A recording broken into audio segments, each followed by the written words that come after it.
here, and I'm at the National Infantry Museum in Columbus, Georgia. Buckle up, kids. Better take a ride on the toll road. The National Infantry Museum opened in 2009 in Columbus, Georgia. The museum covers the history of the U.S. infantry from the American Revolution up until modern times.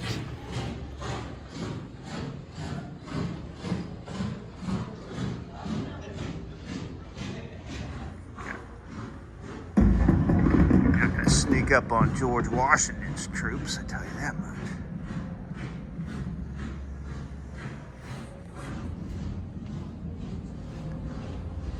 Going on to Civil War.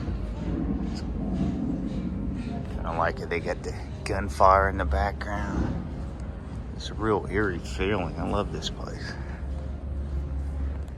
Moved up from Civil War onto World War I. These would be your doughboys.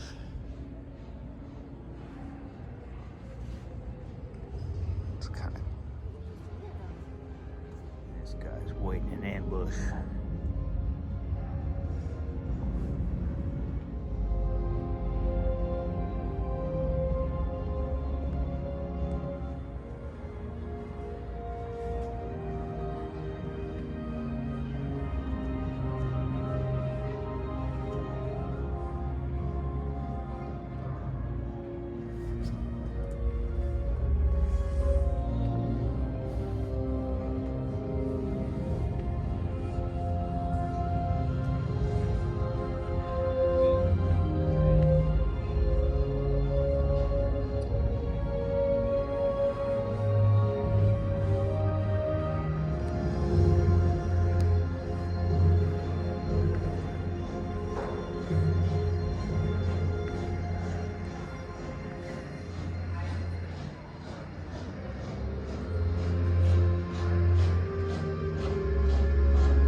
If you're wondering why I didn't join the military, these guys work too hard for me.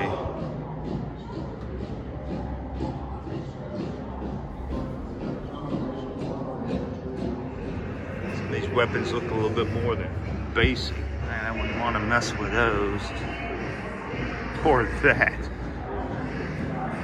One thing you don't think about infantry here, they got to be pretty much mini medics. Maybe more in mini medics. They're way ahead of their time when it comes to COVID prevention too. This is what they call the belly flopper.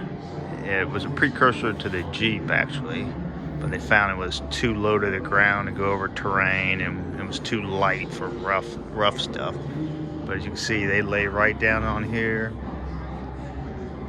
Start firing away. It was after infantry take a certain area. The idea that was this to roll in and keep it safe from a counterattack with automatic fire.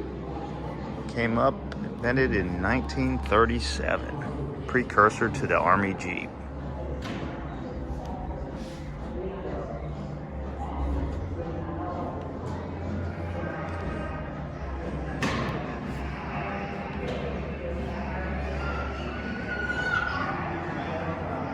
Downstairs there are several sections dedicated to different eras of the infantry. There's a porthole from the USS Maine, which when the Maine was sunk, that's what we used, kind of an excuse to get involved in the Spanish-American War of 1898.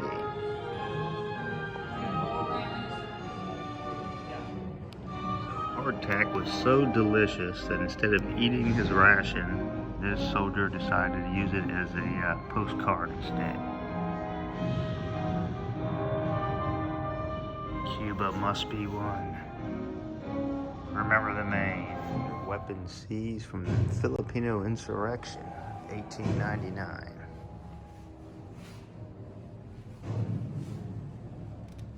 Henry Martini rifle. This thing looks like it weighs about 75 pounds. Imagine the kickback on that. World War I era now.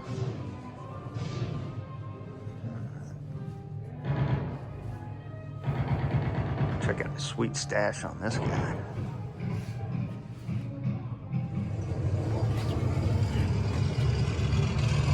Nothing but give him the best I had. Every time I see the German, I just touched him off. It weren't no time to miss no how.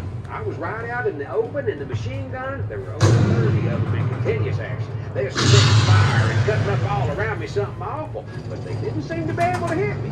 Trench A German officer warfare. and 5 men just jumped out of a trench and they charged me with fixed bayonets. They had like 25 yards to come, and they were coming right smart.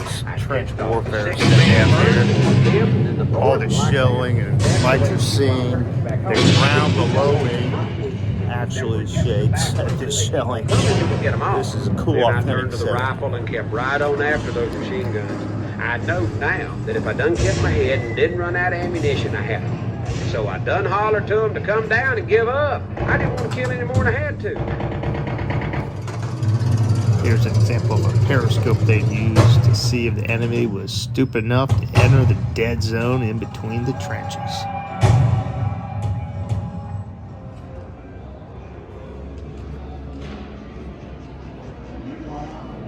Forces can destroy Hitler and free Europe. The Russians are forcing the Germans out of Russia and now back through Poland. Dollars in 1 month to help pay for the war.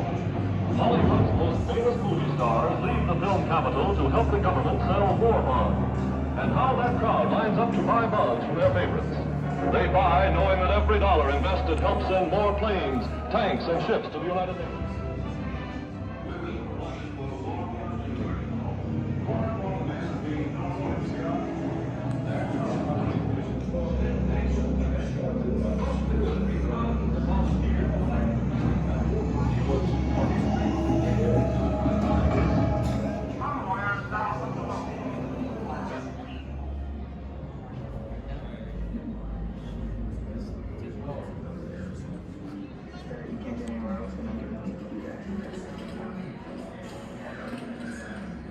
Is the actual desk sign and helmet of Panamanian dictator and general Manuel Noriega.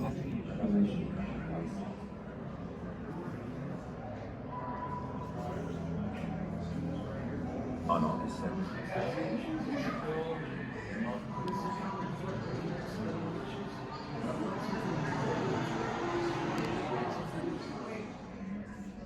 Here's Smitty, the war robot.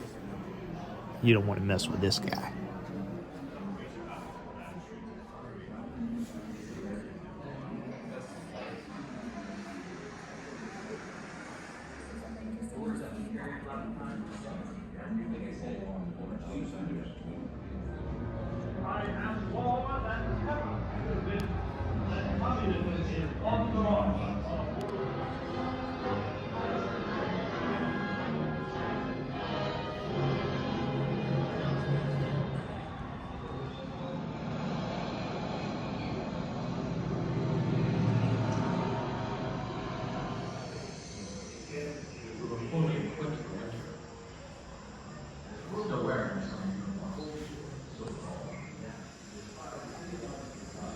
Alright, let's see what this in-country experience is like.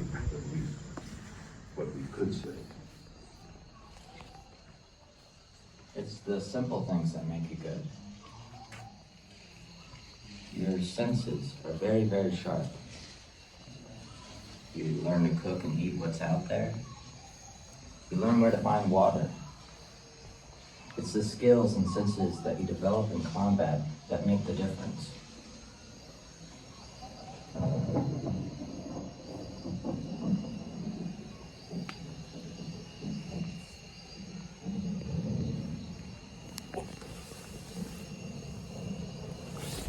Almost stepped in there. Make it stop.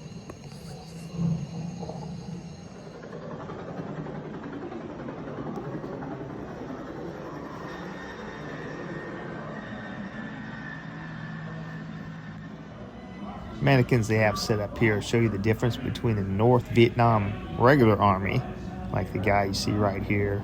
Check out how he's dressed, looks kind of like a regular soldier, and the Viet Cong, the Liberation Army. 2 enemies, 1 war.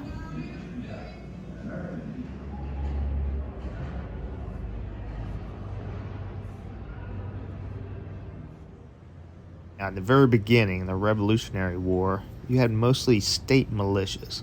So George Washington put together a regular army, more disciplined group that could fight the big war and win.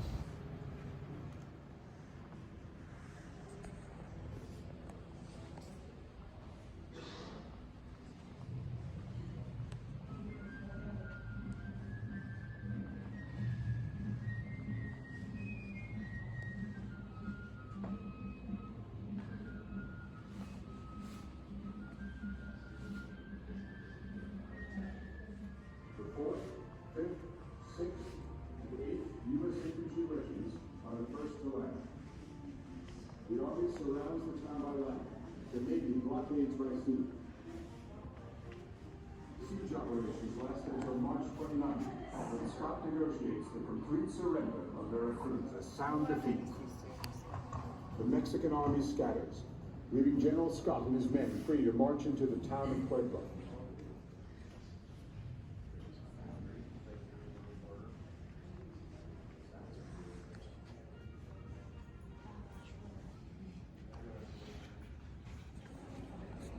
Gatling gun. This was a game changer.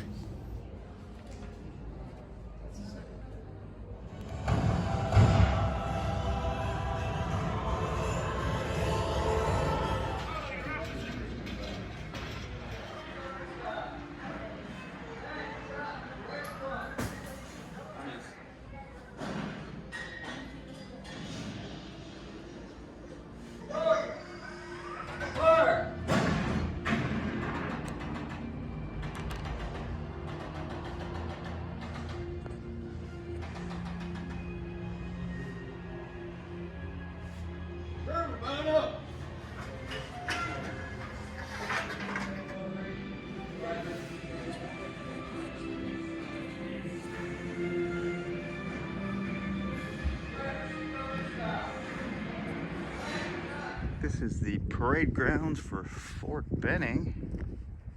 They've got some military craft along the sides outside you can check out. Coolness continues here.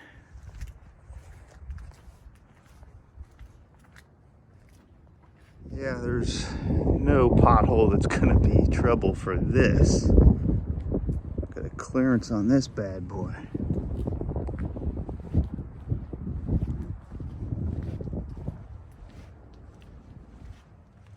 Wonder what this retails at. Oh, Oshkosh. By gosh.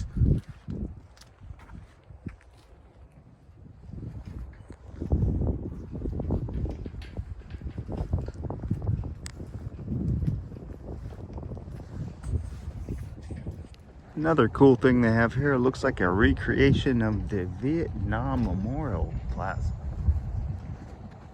And very similar to the one in DC. Names of those lost during that conflict.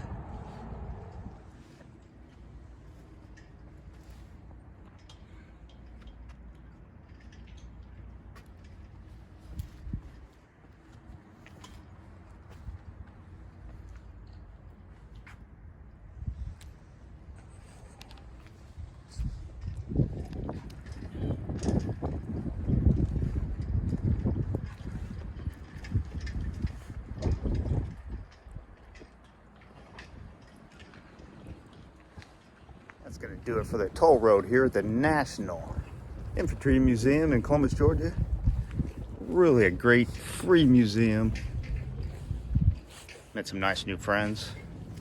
A lot of cool exhibits. A lot of tribute to the stuff these infantrymen did to help make this country what it is today and what it stays today. So with that note, excuse me, sir, do you know? He probably does know. I'm not gonna question him. Other than him, though, who knows? Who knows where the toll road will lead to next?